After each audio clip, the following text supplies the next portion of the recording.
Emergency Watershed Protection program is an NRCS program. It's one of those ones where we hate to use it, but we're really glad we have it available when we need it. It's a program, of course, funded by Congress.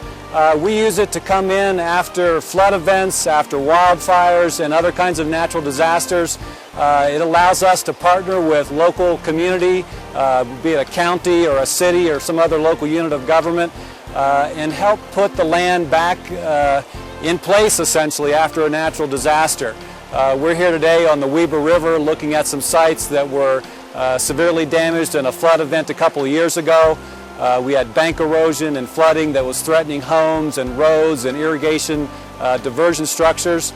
And we were able to partner with the local county government to come in, do some bank protection measures like we're seeing here today, rock and willows to try to stabilize this bank. We've got a home right behind us that was threatened by the floodwaters, and of course in any subsequent flood event, had we not been able to use this kind of program, we'd have had a high probability of losing homes, potentially putting people's lives at risk, road infrastructures, irrigation infrastructures, all those kind of things would be at risk if we weren't able to come back in after these kind of events and do some stabilization, some debris removal, and try to get things in a condition where another flood's not going to do any additional damage.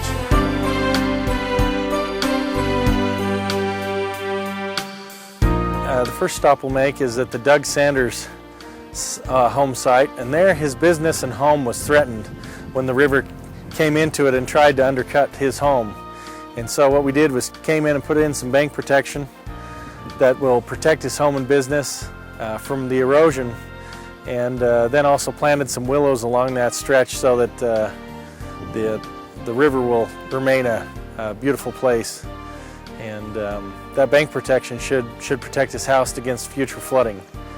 The next stop we made was along the South Bench irrigation diversion. That diversion services about 900 acres of agricultural land, and it also services as a secondary irrigation water for homes in the town of Oakley. And that structure was completely washed out. And actually the walls of the structure had been folded into the river portion so that the river jumped out and went down through the town of Oakley and caused a lot of damage that way. So we went in and repaired and replaced portions of that irrigation structure so that it functions correctly and so that the landowners can irrigate the land and produce a crop.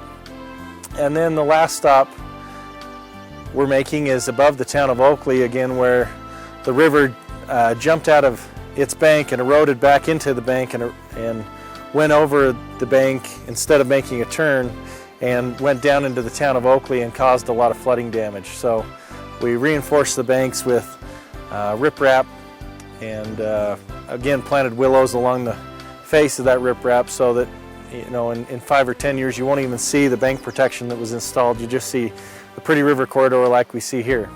At this site also was part of the Summit County Emergency Watershed Program as well.